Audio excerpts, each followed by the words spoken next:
말씀을 찾겠습니다. 오늘은 말씀이 조금 깁니다. 사도행전 10장 전체를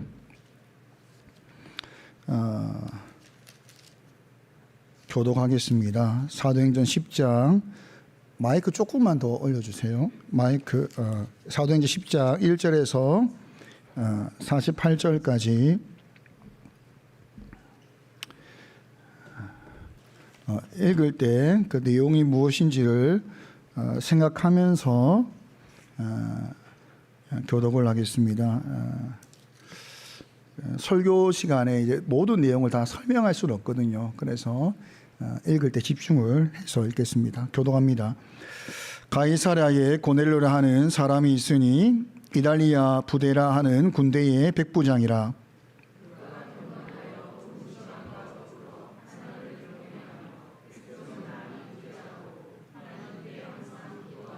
하루는 제9시쯤 되어 환상 중에 밝히 봄에 하나님의 사자가 들어와 이르되 고넬료야 하니,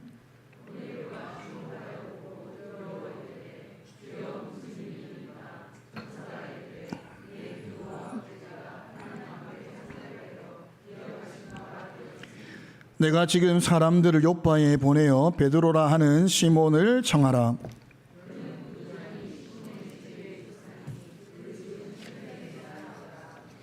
마침 말하던 천사가 떠남에 고넬료가 집안 하인 둘과 부하 가운데 경건한 사람 하나를 불러 이튿날 그들이 길을 가다가 그 성에 가까이 갔을 그때에 베드로가 기도하려고 지붕에 올라가니 그 시각은 제6시더라.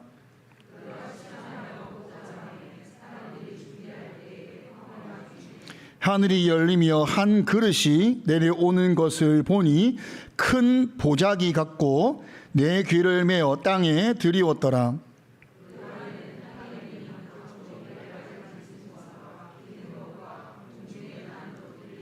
또 소리가 있으되 베드로야 일어나 잡아 먹으라 하거늘.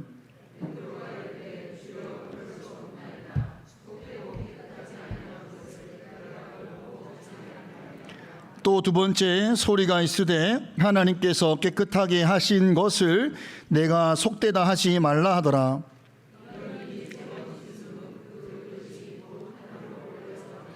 베드로가 본 바 환상이 무슨 뜻인지 속으로 의아해 하더니 마침 고넬료가 보낸 사람들이 시몬의 집을 찾아 문 밖에 서서 베드로가 그 환상에 대하여 생각할 때에 성령께서 그에게 말씀하시되 두 사람이 너를 찾으니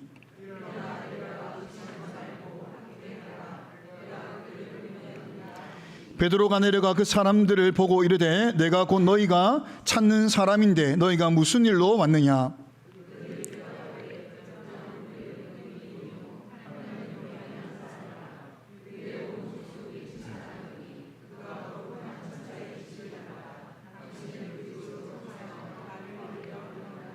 베드로가 불러들여 유숙하게 하니라. 이튿날 일어나 그들과 함께 갈새 요빠에서 온 어떤 형제들도 함께 가니라.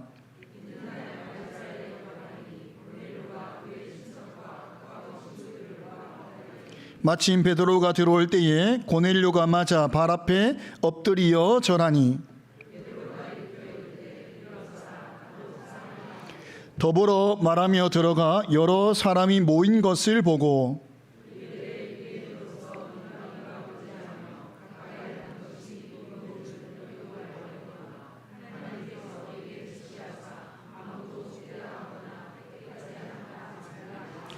부름을 사양하지 아니하고 왔노라 묻노니 무슨 일로 나를 불렀느냐.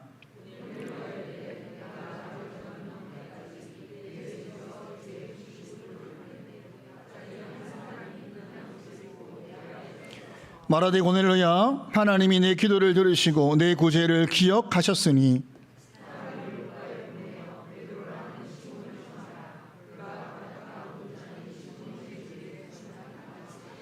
내가 곧 당신에게 사람을 보내었는데 오셨으니 잘하였나이다. 이제 우리는 주께서 당신에게 명하신 모든 것을 듣고자 하여 다 하나님 앞에 있나이다.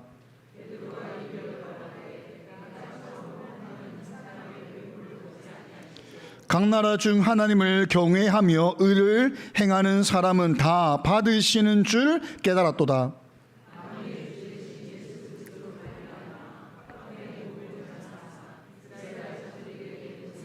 곧 요한이 그 세례를 반포한 후에 갈릴리에서 시작하여 온 유대에 두루 전파된 그것을 너희도 알거니와,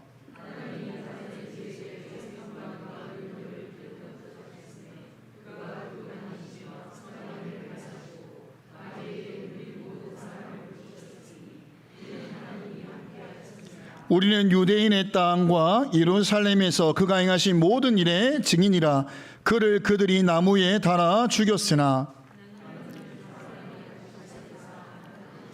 모든 백성에게 하신 것이 아니요 오직 미리 택하신 증인 곧 죽은 자 가운데서 부활하신 후 그를 모시고 음식을 먹은 우리에게 하신 것이라.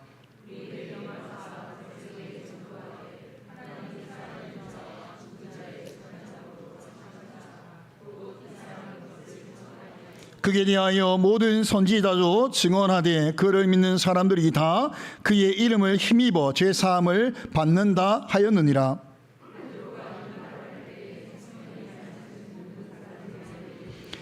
베드로와 함께 온 할례 받은 신자들이 이방인들에게도 성령 부어 주심을 말미암아 놀라니, 이에 베드로가 이르되 이 사람들이 우리와 같이 성령을 받았으니 누가 능히 물로 세례 베품을 금하리요 하고 명하여 예수 그리스도의 이름으로 세례를 베풀라 하니라. 그들이 베드로에게 며칠 더 머물기를 청하니라. 아멘. 다음 주에도 아마 이 본문을 가지고 한 번 더 전할 건데, 그래서 집에 가서 이 본문을 숙제 아닌 숙제입니다. 숙지를 하고, 다 아시는 내용이지만 숙지를 하고 오시면 제가 말씀을 전할 때에 조금 더 편하게 전할 수 있을 것 같습니다. 오늘 말씀의 제목이 왜 베드로인가입니다. 하나님께서 이방인의 첫 구원을 위한 이 사역에 왜 베드로를 사용하셨는가에 대해서 오늘 말씀을 나누고자 합니다. 이 부분에 들어가기 전에 우리가 생각해 보아야 할 부분이 있습니다. 우리는 하나님이 어떤 분인가를 생각할 때에, 하나님이 어떤 분인가를 생각할 때에 결과 중심으로 생각을 합니다. 결과 중심이란, 제가 예를 들겠습니다. 하나님께서 10가지 재앙을 통해서 이스라엘 백성을 구원하셨습니다. 구원하셨다라고 하는 것은 결과이지요. 결과 중심이 되면 10가지 재앙은 단지 구원을 위한 하나님의 기적, 이적이다, 이 정도만 되는 것입니다. 결과를 중심으로 놓게 되어서 결과 중심으로 해석하게 되면 10가지 재앙은 단지 구원을 위한, 이 결과를 위한 이적에 불과하다가 되는 것입니다. 그러나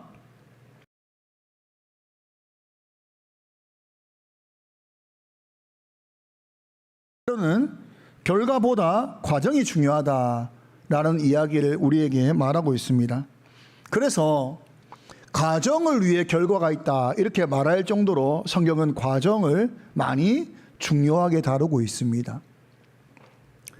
여러분, 10가지 재앙을 통해서 하나님이 결과적으로 이스라엘을 애굽에서 출애굽, 구원을 하셨습니다. 구원이라는 결과를 얻기까지 10가지 재앙이 있었다는 것입니다. 여러분, 만약에 구원의 결과를 목적으로 하였다면 굳이 전능하신 하나님께서 10번이라고 하는 10가지 재앙을 내리실 이유가 없습니다.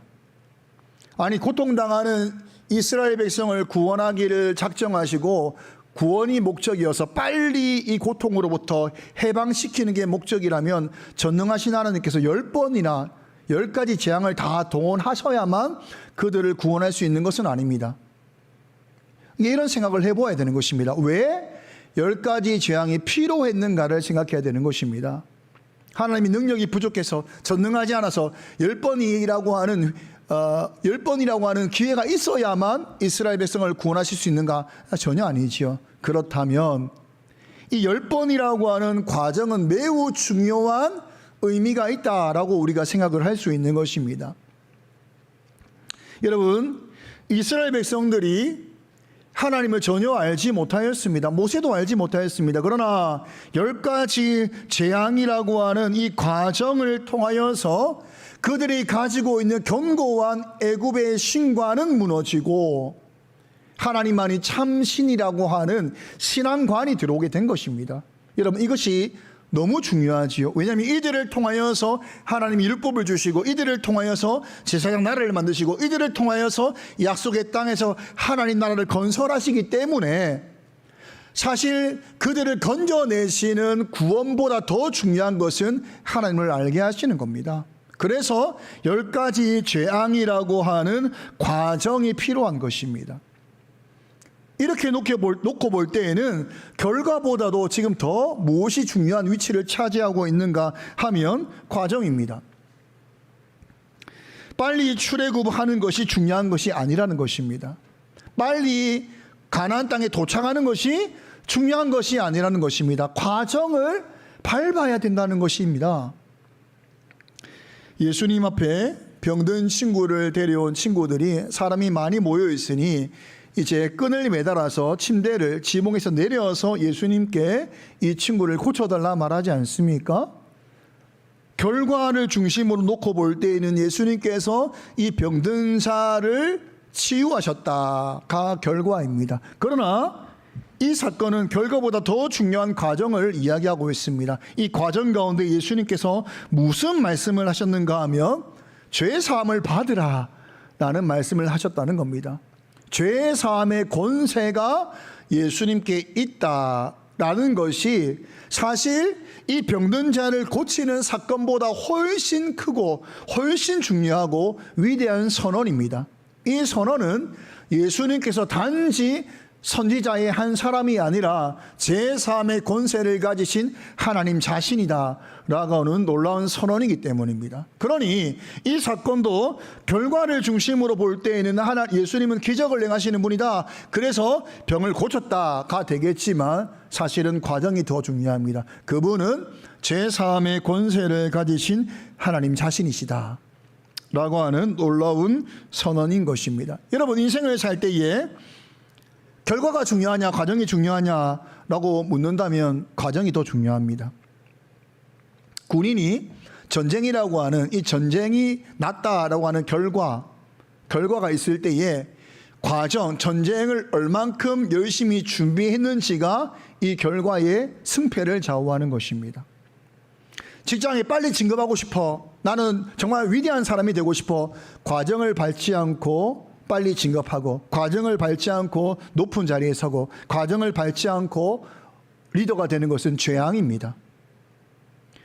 결과에 도달하는 것이 중요한 것이 아니라 결과에 도달하기까지 그 과정을 밟는 것이 중요합니다. 학교에서 공부 잘하는 애를 뽑는 게 아닙니다. 네가 공부를 잘하기까지 그 과정을 얼마나 열심히 밟았는가를 알기 때문에 뽑는 겁니다. 얼마나 시간을, 자기 인생을 들였는가를 알기 때문에 뽑는 것이지 그 결과만을 놓고 말하는 것이 아니라 이 말입니다. 그러니 우리가 신앙에 이것을 적용하고 있는가를 생각해 보아야 한다는 것입니다. 우리의 기도를 한번 생각해 보십시오. 우리의 신앙을 한번 생각해 보십시오. 우리는 결과 중심이 아닌가, 이런 생각을 하지 않습니까? 기도를 할 때 어떻게 기도합니까? 하나님, 인생의 문제를 만났습니다. 빨리 하나님 이 인생의 문제를, 고난의 문제를 해결해 주십시오. 이거는 다 결과 중심입니다. 하나님께서 나에게 주신 이 고난의 목적과 의미와 의도와 그리고 과정 속에 있다는 생각을 하지 않고 오직 문제 해결에만 관심을 가진 결과 중심의 기도가 되는 것입니다. 그렇게 되면 하나님 우리를 선하게 인도하신다 라고 할 때에 지금 내가 놓여진 이 고난은 분명히 중요한 결과에 도달하기까지의 과정인데 이 과정을 제대로 밟지 못하는 것입니다.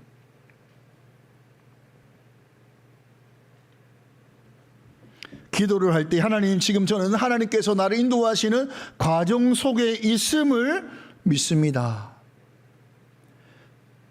하나님께서 나를 인도하사 어느 목적지까지 나를 인도하실 때 내가 이 과정 속에서 정말 하나님을 알고 그 은혜를 깨닫고 깊은 수준의 믿음과 신앙의 수준에 이르러서 그 결과에 도달할 때 하나님 나를 목적에 사용하실 때에 정말 귀하게 하나님의 동력자가 되기를 소망합니다. 그러니 고난을 잘 이기고 고난을 잘 견디고 이 고난 가운데 주만 바라보게 해주십시오. 이런 기도가 나와야 되잖아요. 근데 우리의 기도가 자꾸 어느 쪽으로 가냐 이 말입니다. 결과 중심으로 간다는 거예요. 빨리 고난의 문제가 해결되는 것이 유익한 것이 아닙니다. 내 인생의 풍랑을 만날 때에 풍랑이 빨리 잔잔해지는 것이 우리의 유익이 아니라는 것입니다. 주신 하나님의 의도가 있는 겁니다. 이 과정 속에 몰아넣으신 하나님의 뜻이 있다니까요. 조금 어려움이 있고 조금 힘든 게 있고 이런 것들을 빨리빨리 해결하고 빨리빨리 넘어서려고 하는 사람들이 있습니다. 과정을 밟지 않은 것입니다. 과정을 밟지 않으면 그 자리에 설 수 없습니다. 우리가 이것을 기억해야 돼요. 하나님께서 나를 과정으로 몰아넣으셨다. 우리가 알지 못하는 그 목적지를 향하여서 하나님이 나를 몰아넣으신 이 과정은 나에게 너무 소중하고 꼭 필요한 일이다. 그 일을 하나님이 지금 행하고 계신다라고 하는 이 믿음이 있어야 되는 것입니다. 여러분 성경을 보십시오. 결과가 중심되지 않습니다. 오히려 과정을 위해 결과가 필요하다 할 정도로 하나님은 지금 과정을 통해서 우리에게 말씀하고 있다는 것입니다. 신앙생활을 한다는 것을 여러분 이런 측면에서 우리가 이해를 해야 되는 것입니다. 나와 하나님과의 관계에서 신앙의 역할을 우리가 지금 어떻게 이해하고 있는가. 20세기 초반에 한국교회는 대부분 설교가 기복주의적 설교 내지 은사주의적 설교가 많았습니다. 기복주의와 은사주의 설교의 중심은 사람입니다. 그래서 어떻게 해야 복을 받는가? 여기에 중심은 자신입니다. 사람이 중심이 되니 성경을 해석할 때에 설교를 통해서 성경의 인물들이 자꾸 영웅으로 묘사가 됩니다. 아브람의 영웅 아브람, 그가 이런 믿음의 사람이기 때문에 이런 복을 받았다. 영웅 아브람, 영웅 모세, 불세출의 모세이지 않느냐. 그가 이런 영웅이기 때문에 이런 복을 받았다.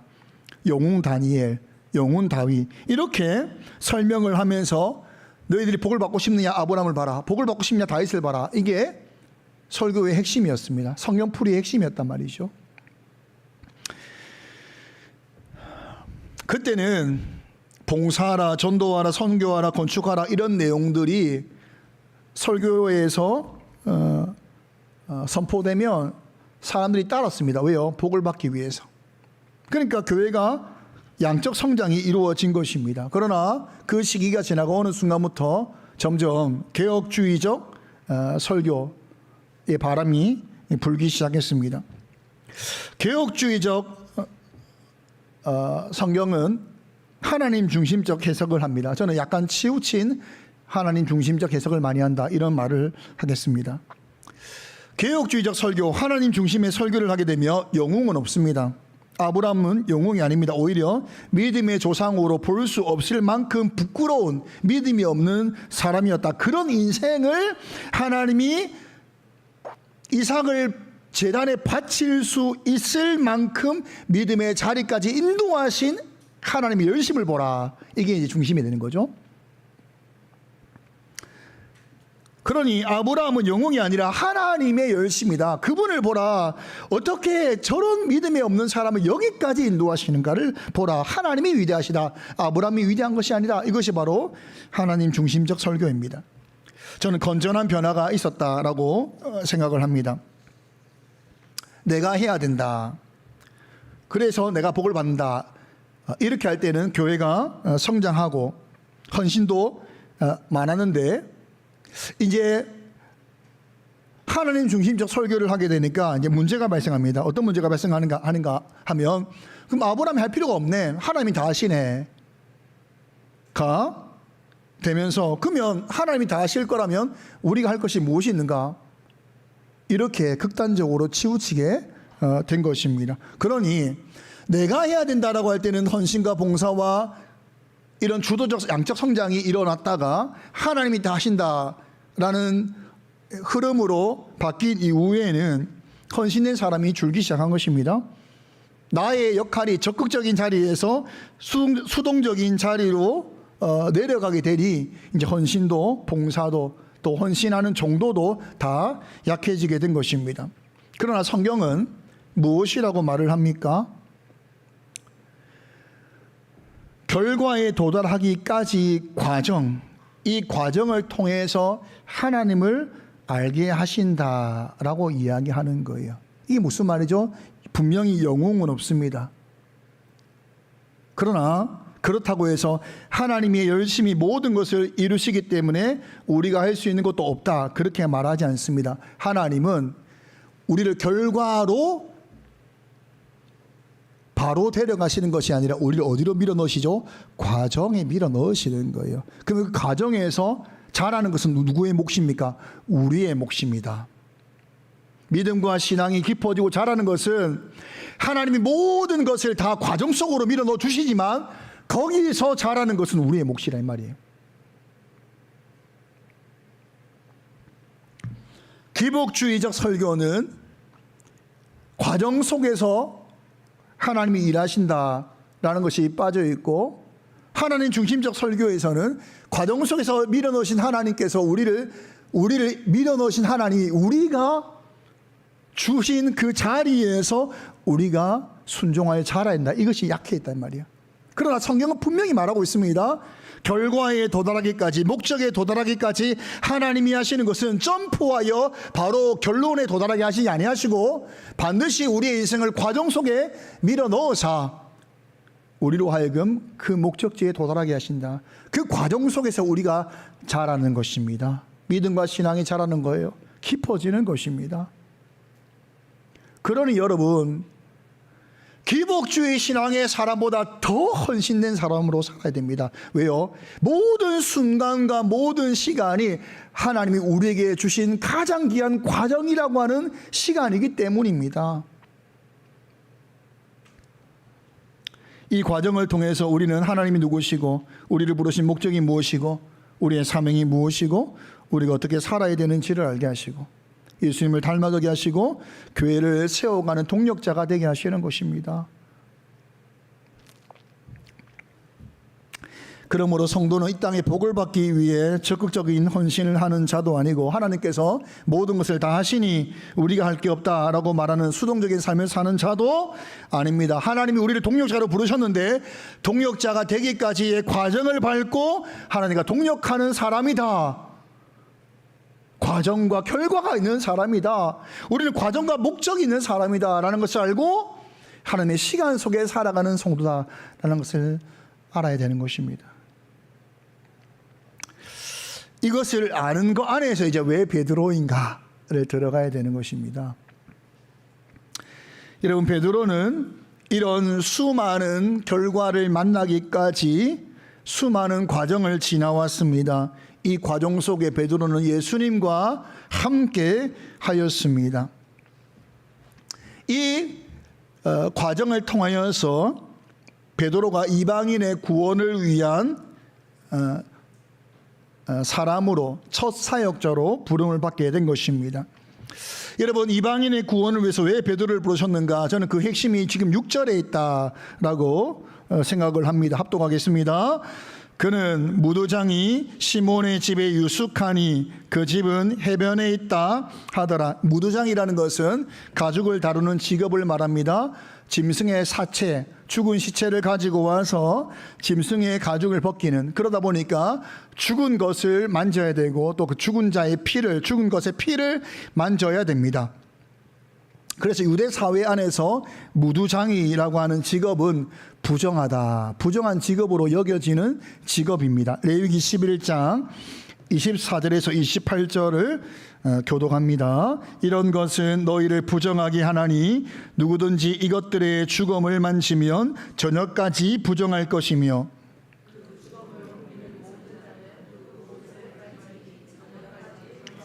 굽이 갈라진 모든 짐승 중에 쪽발이 아닌 것이나 책임질 아니하는 것의 죽음은 다 내게 부정하니 만지는 자는 부정할 것이요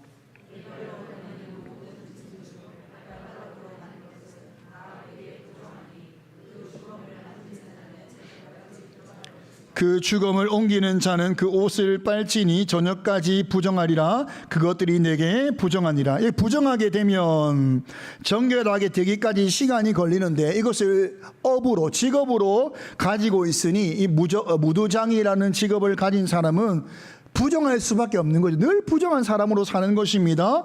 문제는 부정한 사람과 접촉하는 것도 금지되어 있습니다. 율법에 금지되어 있습니다. 그러니 경건한 유대인들은 절대로, 특별히 예배를 인도하거나 이런 사람들은 절대로 부정한 사람들과 가까이 하지 않습니다. 특히 지금 경건한 유대인이요, 또 사도로서 예배를 인도하고 이런 걸 집례하는 이 베드로가 이 부정한 사람과 가까이 한다는 것은 그 당시로 생각할 때에 있을 수 없는 것입니다. 그런데 어떻게 베드로가 유대인으로서 또 예배를 인도하는 거룩한 직분을 맡은 사람으로서 절대적 기준이 되는 율법의 경계를 넘은 자가 되어 있는가? 율법의 경계를 넘은 자가 되어 있는가? 이것은 베드로가 예수님을 만났고 예수님과 함께한 3년 6개월이라고 하는 이 과정, 예수님의 십자가의 죽으심과 부활이라고 하는 결과만이 아니라 이 3년 6개월이라고 하는 이 과정을 통해서 하나님이 우리에게 주신 율법이 무엇인지를 다시 생각할 수 있는, 그가 가지고 있는 견고한 선입견과 편견을 깰 수 있는 예수님의 삶이 그에게 있었다는 것입니다. 마가복음 1장 40절과 41절 합독하겠습니다. 한 나병 환자가 예수께 와서 꿇어 엎드려 간구하여 이르되 원하시면 저를 깨끗하게 하실 수 있나이다. 예수께서 불쌍히 여기사 손을 내밀어 그에게 대시며 이르시되 내가 원하노니 깨끗함을 받으라 하시니, 여러분, 나병 환자는 부정한 자입니다. 만져서는 안 됩니다. 만지는 자는 부정하게 되는 것입니다. 이것은 정결구례에 따른 율법인 것입니다. 그런데 예수님께서 나병 환자를 말씀으로 고칠 수 있지 않습니까? 왜 굳이 부정한 자를 만집니까? 말씀으로 고치면 되는데, 그런데 그를 만지십니다. 만지고 고쳤습니다. 그리고 이 사건을 통해서 율법을 주신 목적은 사랑이다, 생명과 사랑이다 라는 것을 계속해서 말씀해 주신 것입니다. 왜 그랬을까요? 유대 사회가 가지고 있는 율법관, 다르게 말하면 율법 자체를 목적으로 사는 그들의 생각을, 선입견과 편견을 예수님의 삶으로 깨고 있는 겁니다. 여러분, 율법의 목적화라고 하는 것은, 율법의 목적은 뭐냐면, 율법을 주신 목적은 하나님 사랑과 이웃 사랑이다, 이렇게 말할 수 있습니다. 그런데 유대인들은 율법의 목적을 따라 사는 것이 아니라 율법을 목적화시켰습니다. 이 말은 뭐냐? 율법을 지키는 행위 자체를 목적으로 하는 거예요. 그러니까 어디에 관심이 있죠? 이 행위를 지킴으로 내가 뭐가 되는 거예요? 의롭다가 되는 거예요.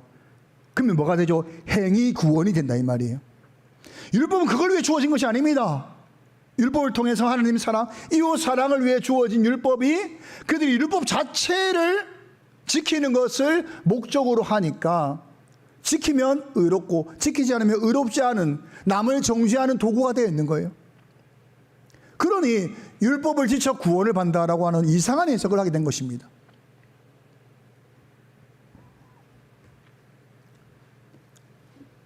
예수님은 정결 규례를 지키는 것보다 생명을 살리는 것이 목적이다, 이것이 율법 정신이다. 율법 정신은 사랑이다.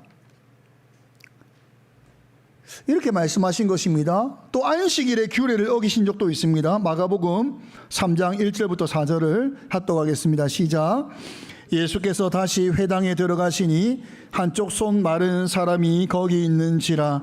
사람들이 예수를 고발하려 하여 안식일에 그 사람을 고치시는가 주시하고 있거늘 예수께서 손 마른 사람에게 이르시되 한가운데 일어서라 하시고 그들에게 이르시되 안식일에 선을 행하는 것과 악을 행하는 것, 생명을 구하는 것과 죽이는 것 어느 것이 옳으냐 하시니 그들이 잠잠하거늘.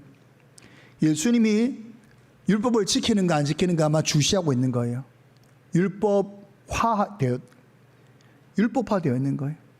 그런데 예수님께서 그들이 보시는 것을 알지만 안식일에 병든 자를 고치시면서 말씀하십니다. 선을 행하는 것과 생명을 구하는 것이 옳도다. 율법은 선을 행하는 것과 생명을 살리는 것을 목적으로 한다 라는 선언을 하시는 것입니다. 이것은 1400년의 유대인들이 가지고 있는 견고한 그들의 선입견과 편견을 단번에 깨트리는 선언인 것입니다. 이 일을 예수님이 3년 반을 하신 것입니다. 예수님을 따르던 12명의 제자들과 때로는 70명의 제자들과 수많은 증인들은 예수님의 이 사역과 말씀의 씨앗을 받은 자가 된 것입니다. 그러니 3년 6개월이 필요한 것입니다. 예수님께서 우리를 구원하기 위해서 단순히 구원하기 위한 목적이라면 3년 6개월의 공생이 필요하지 않습니다. 그냥 죽으시면 돼요.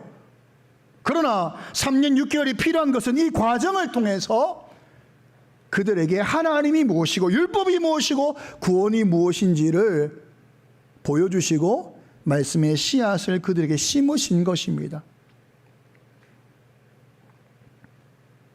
여러분, 베드로는 이 과정을 통해서 수많은 예수님의 삶과 그 말씀을 통한 씨앗이 그 안에 담겨졌습니다. 우리가 씨 뿌리는 자의 비유에 좋은 밭을 이렇게 말하지 않습니까? 마태복음 13장 23절입니다. 합독하겠습니다. 좋은 방에 뿌려졌다는 것은 말씀을 듣고 깨닫는 자니 결실하여 어떤 것은 100배, 어떤 것은 60배, 어떤 것은 30배가 되느니라 하시더라. 누가복음 8장 15절도 함께 읽겠습니다. 좋은 땅에 있다는 것은 착하고 좋은 마음으로 말씀을 듣고 지키어 인내로 결실하는 자니라. 베드로는 예수님의 말씀이 그 안에 떨어졌을 때 그는 좋은 밭이 되어 있었습니다. 말씀을 받아서 좋은 말씀으로 말씀을 받고 그 말씀을 지키고 인내로 결실에 이른 자입니다. 그 결과가 뭡니까? 율법의 전통에 1400년 동안 지켜왔던 그 견고한 율법주의적 유대 사회의 그 견고한 율법을 베드로가 그 율법의 큰 높고 견고한 벽을 지금 그 경계를 넘어가고 있는 사람으로 지금 설명을 하고 있다는 거예요. 여러분 보십시오. 베드로는 고넬료를 만나기 전에 무두장이의 집에 있었습니다. 이 말은 무두장이 부정한 자의 집에 있는 것을 유대인들처럼 그것을 죄로 여기지 않았다는 것입니다. 율법의 경계를 지금 베드로가 넘어서고 있다 이 말이에요. 지금 넘어서는 자. 그렇다고 해서 베드로가 완전히 그 경계를 벗어난 사람이냐? 그렇지 않지요. 환상이 있을 때에 큰 보자기에 담겨진 그릇이 내려올 때에 부정한 짐승, 먹지 못할 부정한 짐승을 먹으라 라고 할 때에 결코 먹지 않습니다. 부정하지 않습니까? 라는 이야기를 3번 하지 않습니까?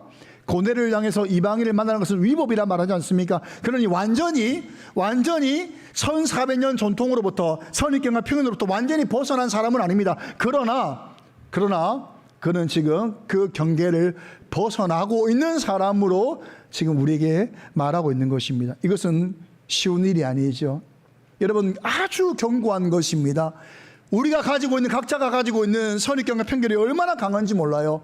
거기에다가 유대인 사회 안에서 율법이라고 하는 선입견과 편견은 깰 수 없는 것입니다. 그러나 그에게 주어진 말씀이 그 율법의 경계를 넘어서게 하더라는 거예요. 왜 베드로인가? 율법의 경계를 지금 넘어서는 자이기 때문이다 라고 성경은 말을 하고 있는 것입니다. 예수님께서 계속하여 보여주신 삶과 말씀을 통해서 착한 마음으로, 좋은 마음으로, 인내로서 결실한 베드로, 그가 마침내 율법의 경계를 넘어서는 자로, 그래서 막혀있는 복음의 문을 여는 사람으로 쓰임받는 자가 되었다라고 지금 우리에게 말을 하고 있는 것입니다. 그러므로 여러분, 과정이 중요한 것입니다. 베드로야 넘어서라, 그렇게 넘어설 수 있는 것이 아닙니다. 이 과정을 밟아야 되는 것입니다. 말씀의 씨가 뿌려지고 말씀의 씨라고 하는 과정을 통해서 그것이 인내로서 결실하는 자리까지 도달해야 큰 산과 벽을 넘어서 복음의 문을 여는 것입니다. 여러분, 성도라고 하지만 여러분 어떻습니까? 여러분 선입견 없습니까? 편견 없습니까? 우리는 아주 많은 선입견과 편견으로 똘똘 뭉쳐 있습니다. 우리가 가지고 있는 선입견과 편견, 그리고 세상이 우리에게 심어준 선입견과 편견은 복음을 막는 커다란 벽입니다. 이 벽을 향해서 예수님이 넘어서면 되지 않느냐라고 말씀하지 아니하시고 과정 속으로 여러분을 밀어 넣으십니다. 그리고 말씀의 씨를 계속해서 여러분에게 뿌리십니다. 이 과정을 통해서 여러분들이 하나님을 알고 견고한 선입견과 편견의 벽을 넘는 자로 부르신다는 것입니다. 과정을 밟고 있다. 여러분 지금 여러분의 삶은 과정을 밟고 있다. 이것을 기억해야 됩니다.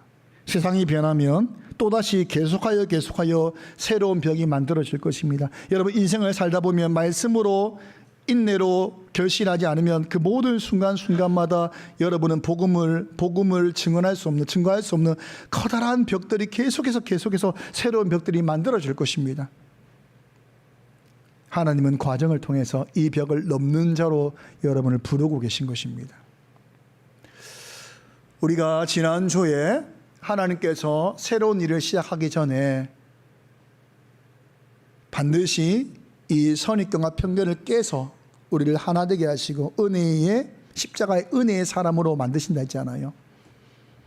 베드로는 그런 사람이 된 것입니다. 자신이 가지고 있는 견고한 그 경계를 넘어서는 자가 된 것입니다. 우리에게 얼마나 이런 것들이 많은지 몰라요. 사람을 향해서, 환경을 향해서 얼마나 우리가 선입견과 편견에 뭉쳐있는 사람인지 모릅니다. 우리가 조금이라도 나은 사람이 아닌데 우리는 자신이 나은 사람인 줄 알고 있는 거예요. 그래서 계속 뭉쳐 있어요. 복음의 사람이 되지 못하고 오히려 정죄하는 사람이 되었다 이 말입니다. 그러나 지금 여러분의 인생은 하나님이 과정을 밟게 하시는 매우 중요한 과정 속에 있는 인생이라는 것입니다. 이 과정을 통해서 여러분을 빚어가고 계십니다. 여러분, 귀한 시간임을 기억하셔야 됩니다.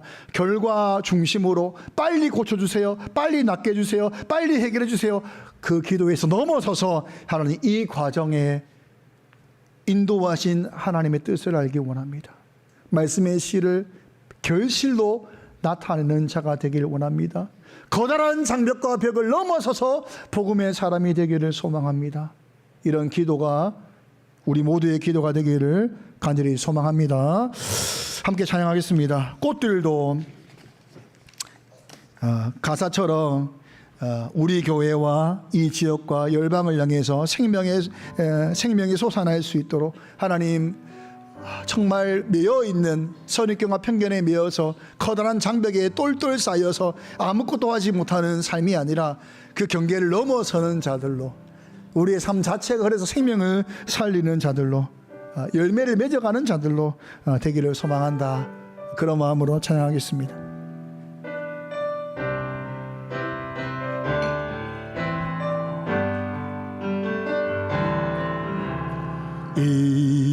이곳에 생명샘 솟아나 눈물 골짝 지나갈 때에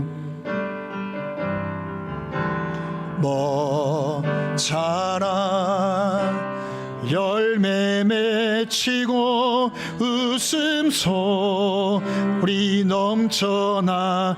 이런 간절한 고백으로 다시 고백합시다. 이곳에 생명샘 솟아나, 이곳에 곳에 생명샘 솟아나 눈물 골짝 지나갈 때에 아멘. 뭐잖아 열매 맺히고 웃음소리 넘쳐나리라. 꽃들도 구름도 바람도 넓은 바다도 찬양하라 예수를. 하늘을 울리며 노래해 나의 영혼아. 은혜의 주 아멘. 그날에 하늘이 열리고 그날에 하늘이 열리고 모든 이가 보게 되리라. 마침내 꽃들이 피고 영광의 주가 오시리라. 꽃들도 구름도 바람도 넓은 바다도 찬양하라 예수를. 하늘을 울리며 노래해 나의 영혼아. 은혜의 주 꽃들도 구름도 바람도 넓은 바다도 찬양하라 예수를. 하늘을 울리며 노래해 나의 영혼아. 은혜의 주